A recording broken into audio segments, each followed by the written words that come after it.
प्रिय भक्तगण, आज हम आपको एक कथा का श्रवण करा रही हूँ जो सुनने मात्र से आपके जीवन में सुख, संपत्ति और धन की वर्षा होगी। तो चलिए कथा को हेज करते हैं। भगवान शिव माता पार्वती से कहते हैं, इंसान ये कहानी में 5 महत्वपूर्ण बातें बताई हैं। फिर भगवान शिव कहते हैं कि जो भी इंसान इन 5 बातों को अपने दिल में बसा लेता है तो उस इंसान को जीवन में कभी भी गरीबी का सामना नहीं करना पड़ेगा और उसे कभी भी धन की कमी महसूस। फिर माता पार्वती पूछती हैं कि आखिरकार इंसान को ये गरीबी का श्राप क्यों झेलना पड़ता है। फिर भगवान शिव कहते हैं, हे देवी, आज हम आपके लिए एक बहुत ही मनमोहक कहानी लेकर आए हैं। हे प्रेव, आप उदास होती हैं तो मुझे जिससे दुनिया के लोग कुछ सीख सकें, क्योंकि हे देवों के देव महान देव, यह आपका कर्तव्य होता है कि आप अपने ज्ञान से दूसरों की भलाई करें, उन्हें सही मार्ग दिखाएं और मुश्किल समय से निकलने का तरीका बताएं। फिर माता पार्वती कह, इस कथा को आधा अधूरा छोड़कर जाने की गलती मत करिएगा, क्योंकि इस पवित्र कथा को पूरा सुनने से मनचाहा फल की प्राप्ति होगी। इसलिए इस कथा को पूरा सुने। आप शिवक भक्त हैं तो भोलेनाथ का अनादर ना करें। फिर भगवान शिव कहते हैं, बहुत समय पहले की बात है, एक शहर में एक निर्धन आदमी रहता था जिसके 6 बेटे थे। वह इतना गरीब था कि उसे 2 वक्त की रोटी भी मुश्किल से मिल पाती थी। उसका और उसके बेटों का पेट कभी भर नहीं पाता था और बदले में सेठ उसे हर दिन 1 किलो चावल देता था। वह 1 किलो चावल लेकर घर आता और फिर उससे अपने लिए खाना बनाता, लेकिन उन 1 किलो चावल से बना खाना उस गरीब आदमी और उसके बेटों के लिए काफी नहीं होता था, क्योंकि उनका परिवार काफी बड़ा था। चूंकि उस निर्धन आदमी के घर में खाने वाले बहुत थे, इसलिए खाना हमेशा कम पड़ जाता था। अक्सर वे भूखे ही सो जाते थे। प्यारे, कि वह व्यक्ति न तो पढ़ा लिखा था और न ही उसने अपने बच्चों को पढ़ाया था। इसी कारण उसे कोई अच्छा काम भी नहीं मिलता था। अपना पेट पालने के लिए वह और उसके बेटे साहूकार के यहाँ काम करने जाते थे। साहूकार की मजदूरी ही उनकी जीविका का मुख्य स्रोत था। साहूकार भी काफी चतुर था। उसे पता था कि ये अनपढ़ लोगों को कोई और काम नहीं देगा और न ही इनके घर की हालत ऐसी है कि ये 1 सप्ताह बिना काम के गुजार सके। इसीलिए वह काम के बदले में मात्र जिस तरह तालाब में रहने वाले मेंढकों और छोटे जीव जंतुओं को सांप निगल जाते हैं, उसी प्रकार जो लोग विरोध नहीं करते या जो कमजोर होते हैं, उन्हें चतुर और शक्तिशाली लोग अपना शिकार बना लेते हैं। उस तरह उस गरीब आदमी को पूरे दिन काम करने के बाद भी उसका पेट ठीक से नहीं भरता था। एक दिन शाम के समय वह गरीब आदमी अपने चूल्हे में आग जला रहा था और खाना बनाने की तैयारी कर रहा था। तभी उसने देखा कि पड़ोस में रहने वाली एक बुजुर्ग महिला उसके और शाम को आकर अपने लिए खाना बनाते हो, फिर खाते हो और सुबह फिर जल्दी काम पर चले जाते हो। तुम ये क्यों नहीं करते हैं कि अपने 6 बेटों में से बड़े बेटे की शादी कर दो। जब घर में बहू आ जाएगी तो बहुत सारी सुविधाएं हो जा। प्यारे श्रद्धालुओं, फिर भगवान शिव कहते हैं, हे देवी, ध्यान से सुनिए। उस बूढ़ी माँ को पता नहीं था कि उसके बड़े बेटे की शादी पहले ही हो चुकी है। उस गरीब आदमी ने बताया कि बूढ़ी माँ, मेरे बड़े बेटे की शादी हो चुकी, न तो बारिश से बचने के लिए छत है और न ही सोने बैठने के लिए चारपाई। बहू को बुलाकर हम उसे कहाँ रखेंगे, हम खुद कहाँ सोएंगे और उसे कहाँ सुलाएंगे, और हमारे पास तो ऐसे कपड़े भी नहीं है जिन्हें बिछा कर वह बेचारी। तुम्हारे बेटे की शादी को कितने दिन हो गए हैं। उस गरीब आदमी ने उत्तर दिया, अरे बूढ़ी माँ, मेरे पुत्र की शादी को 2 वर्ष बीत चुके हैं। फिर बूढ़ी माँ ने पूछा, जब 2 वर्ष हो गए हैं तो क्या इस दौरान तुम्हारी बहू तुम कब तक इस परेशानी में रहोगे? अपनी बहू को घर बुला लो। उस व्यक्ति ने जवाब दिया, बूढ़ी माँ, क्षमा करें, हमारे पुत्र के पास पहनने के लिए अच्छे कपड़े भी नहीं हैं जिससे वह ससुराल जाकर बहू को ला सके। तब कि वह बूढ़ी माँ उस गरीब आदमी को अपने साथ अपने घर ले गई और अपने बेटे के कपड़े निकाल कर लाए और कहा, ये कपड़े तुम ले जाओ और अपने बेटे को पहना दो। अपने बेटे से कहो कि वो ससुराल जाकर अपनी पत्नी को ले आए। प्यारे श्र और अपने बड़े बेटे को बुलाता है तो उससे कहता है कि बेटा, ये कपड़े पहनकर तुम ससुराल चले जाओ और अपनी पत्नी को यहाँ ले आओ। उन कपड़ों में सजकर वह बेटा ससुराल पहुँचता है, जहाँ उसके ससुराल वाले उसका बहुत। जैसे ही वह अपने गांव के पास पहुंचता है, उसे ख्याल आता है कि उसके घर में टूटी चारपाई है और ठीक से व्यवस्था भी नहीं है जिस पर वह अपनी पत्नी को बिठा सके। अगर इस समय उसकी पत्नी घर जाएगी तो उसे शर्मिंदगी महसूस होगी। वह लड़का अपने घर लौट आता है। प्यारे श्रद्धालु, फिर भगवान शिव माता पार्वती से कहते हैं कि हे प्रिय, उस लड़की को यह नहीं मालूम था कि यह घर उसका नहीं है, बल्कि उसके पति ने उसे किसी और के घर में रुकवाया है। पूरी रात वह बहू उस बूढ़ी माँ के घर पर रुकी रही। बूढ़ी माँ का घर बड़ा सुंदर था और बहू समझ रही थी कि यह उसके पति का ही घर है, लेकिन वह बार बार यह सोच रही थी कि उसका पति उसे इस घर में छोड़कर गया तो फिर वापस क्यों न। इधर उस बूढ़ी माँ ने सोचा कि वह लड़का अपनी बहू को हमारे घर पर छोड़ गया, लेकिन अब तक उसे लेने नहीं आया। बूढ़ी माँ ने 2 दिन तक इंतजार किया। जब वह उसे लेने नहीं आया तो बूढ़ी माँ ने सोचा कि चलो मैं ही इस बहू को उसके घर। बूढ़ी माँ की बात सुनकर बहू हैरान हो जाती है और कहती है, ससुराल? कैसा ससुराल? क्या जिस घर में मैं रह रही हूँ वह मेरी ससुराल नहीं है? तब बूढ़ी माँ उसे पूरी बात समझाती है और बहू को लेकर उसके घर जाती है। प्यारे श्रद्धाल, घर की स्थिति बहुत खराब थी। हर जगह चूल्हे बने हुए थे और हर एक में राख भरी पड़ी थी। घर के कोने कोने में राख बिखरी हुई थी। फिर उसने चारपाई की वो देखा, वह भी टूटी हुई थी और बिस्तरों पर धूल जमी हुई थी। बहू की आंखों में आंसू आ गए और वह बैठकर रोने लगी। वह बूढ़ी माँ उसे घर पर छोड़कर अपने घर चली गई थी। वह बेचारी अकेली अपने घर में बैठी अपनी किस्मत को कोसने लगी। वह बहू अपने घर की इस हालत को देखकर काफी देर तक रोई। फिर भगवान शिव कहते हैं कि वह बहू बुद्धिमान थी। उसने सोचा कि सिर्फ रोने से कुछ हासिल नहीं होगा, उसे खुद ही कुछ करना होगा।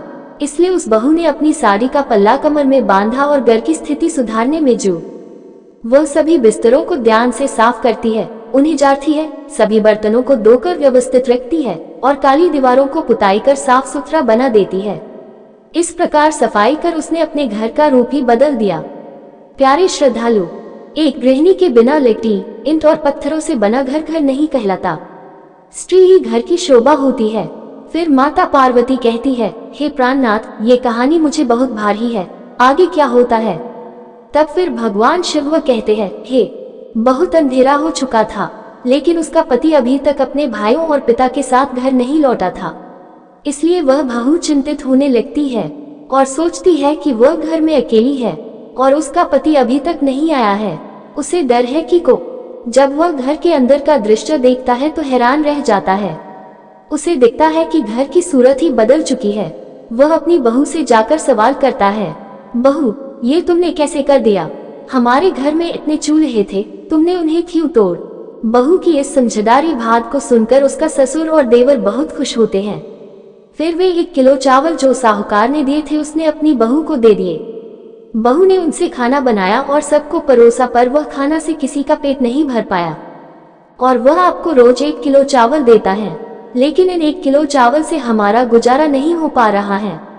आज जब आप साहूकार के पास काम करने जाएंगे और वह शाम को आपको 1 किलो चावल देगा तो उससे कहिएगा कि इन 1 किलो चावल से हम 3 गुना और बढ़ा दीजिए, नहीं तो हम काम पर नहीं आएंगे। बहू की बात सुनकर वह गरीब व्यक्ति कहता है, अरे बहू, तुम नहीं जानती, वह साहूकार बहुत ही कंजूस और निर्दयी है। अगर मैं उससे 1 किलो चावल की मात्रा 3 गुना बढ़ा, आप एक बार उससे यह बात तो कहकर देखिए, क्योंकि कई बार हम अपनी कमजोरियों की वजह से खुद को मिलने वाले फायदे से वंचित कर लेते हैं। अक्सर हम अपने दिमाग से दूसरों के दिमाग की सोच बना लेते हैं और उन्हीं सोचों में उलझकर हम डरते रह। अगले दिन वह गरीब आदमी अपनी बहू के कहने पर साहूकार के पास काम पर जाता है। पूरे दिन काम करता है और शाम को जब साहूकार उसे 1 किलो चावल देता है तो वह आदमी कहता है, साहूकार जी, आप जो 1 किलो चावल मुझे दे रहे हैं उनसे हम। फिर भगवान शिव कहते हैं कि उस व्यक्ति की बात सुनकर साहूकार ने चावल की मात्रा 3 गुना बढ़ा दी।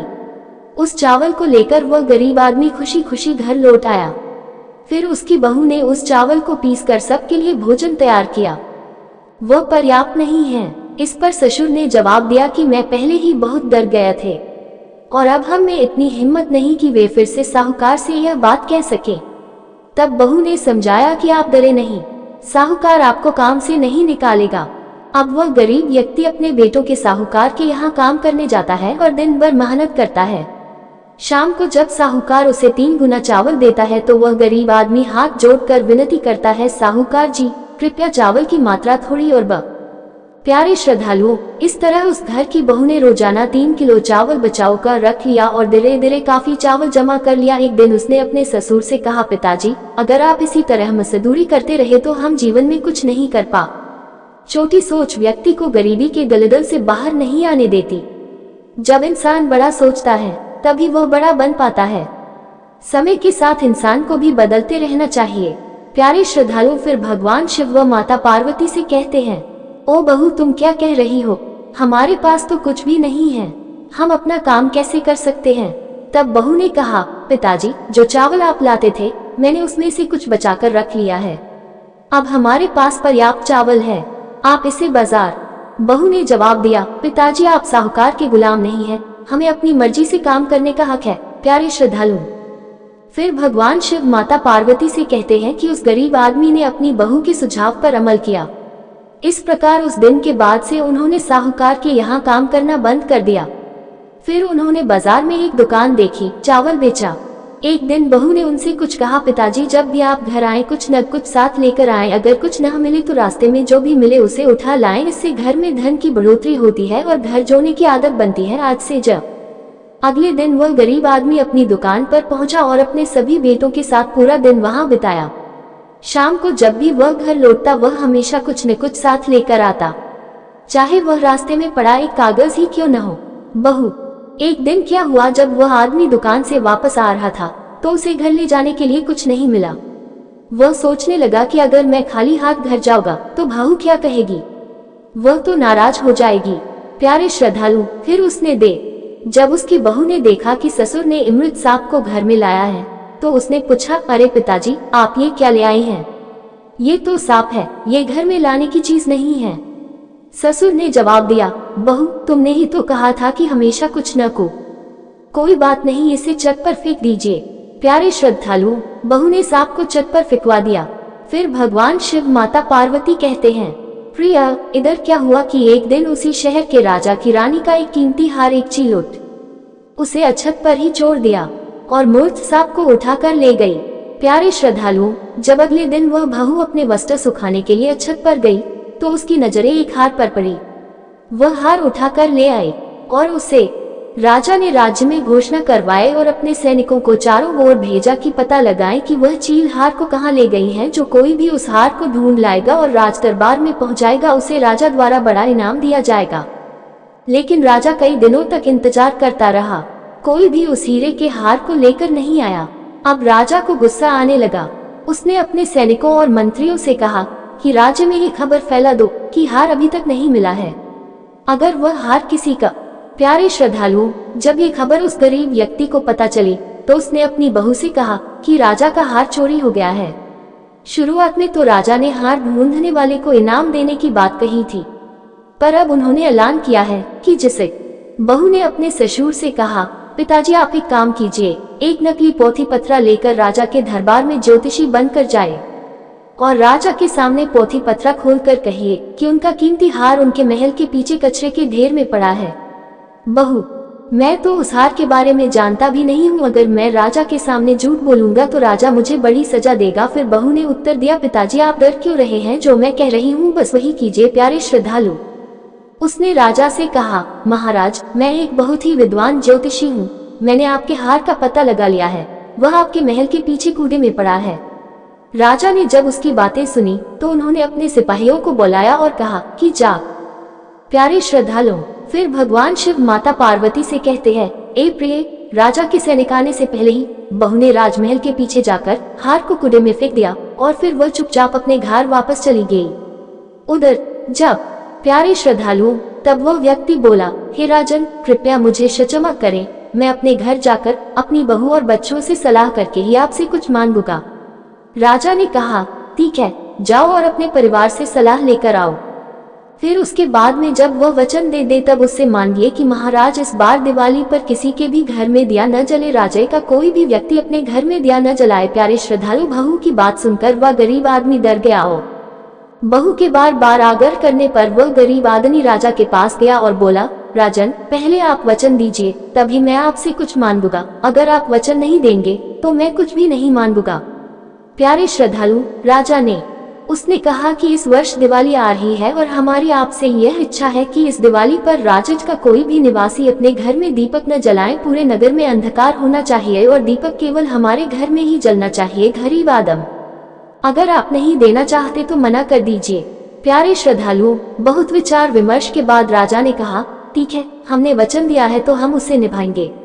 राजा ने नगर में घोषणा करवा दी कि इस दिवाली पर कोई भी दीपक तो किसी के भी घर में दीपक नहीं जला सिवाय उसी व्यक्ति के घर में जहां उसकी बहू ने दीपक जलाया। जब शाम को माता लक्ष्मी रिद्धि सिद्धि के साथ उसी नगर में आई तो उन्होंने देखा कि पूरे नगर में अंधेरा छाया हुआ है। माता ल जहाँ प्रकाश होता है, प्रेम होता है, झगड़े नहीं होते, शांति होती है और उजाला होता है। अब लक्ष्मी रिद्धि सिद्धि के साथ पूरे राज्य में प्रकाश की खोज में निकल पड़ती है। प्रकाश को ढूंढते ढूंढते जब माता लक्ष्मी आगे को बढ़ी तब इधर माता लक्ष्मी उस गरीब के घर में जाकर बैठ जाती है और उसके घर पर अपनी कृपा बरसा डालती है। उसकी छोटी सी झोपड़ी को महल में बदल देती है और उसके घर को धन दौलत से भर देती है। प्यारे श्रद्धालु, उसके बहू की आंखों तो सब लोग ये देखकर बड़े प्रसन्न होते हैं। उनकी आंखों में खुशी के आंसू छलक आते हैं। प्यारे श्रद्धालु, उन्हें जब दिवाली समाप्त हो जाती है तो बहू ने अपने ससुर से कहा, पिताजी आप राजा के पास चले जाए। पूर्व प्यारे श्रद्धालु, गरीब आदमी ने वही किया। वह राजा के दरबार में गया। उस समय राजा बड़े ही क्रोध में बैठा था। गरीब आदमी ज्योतिषी के भेष में हाथ जोड़कर कहने लगा, महाराज हमें माफ करना, इन 3 दिनों में जो अब आप सभी हम पर गुस्सा न हो। प्यारे श्रद्धालुए, ये सुनकर राजा बहुत खुश हुआ। फिर उस राजा ने उस गरीब आदमी को ढेर सारा इनाम दिया। प्यारे श्रद्धालुए, फिर भगवान शिव माता पार्वती से कहते हैं कि हे, और वह आपको खुशियों की वर ले जाता है। फिर भगवान शिव कहते हैं, हे प्रिया, जो व्यक्ति मेरी इन 5 बातों का ध्यान नहीं रखता वह हमेशा गरीबी में फंसा रहता है। पहला, जो व्यक्ति हिम्मत और साहस से खाली होता है और समय पर कब और किसी काम को करने से पहले घबरा जाता है वह हमेशा गरीब रहता है। तीसरा, जो व्यक्ति प्रयास नहीं करता, समय के साथ नहीं बदलता और बड़ा नहीं सोचता वह गरीब बना रहता है। चौथा, जो व्यक्ति दूसरों पर निर्भर रहता है और आत्मनिर्भर जिस घर में स्त्री का सम्मान नहीं होता, जहां स्त्री को पीड़ित किया जाता है, जहां हमेशा झगड़े होते हैं, जहां के पुरुष क्रोधी और अहंकारी होते हैं, जहां के पुरुष पराई स्त्रियों में आसक्त रहते हैं, उस घर से कभी गरीबी नहीं जाती है। पर आपने मुझे एक बहुत सुंदर कहानी सुनाई। इस कहानी को सुनकर हमारा समय बहुत अच्छा बीता और हमें ज्ञान भी प्राप्त हुआ। इतना कहकर भगवान शिव इस कहानी को समाप्त करते हैं। इस वीडियो को बोलते समय कोई त्रुटि हो तो मैं क्षमा चाहती।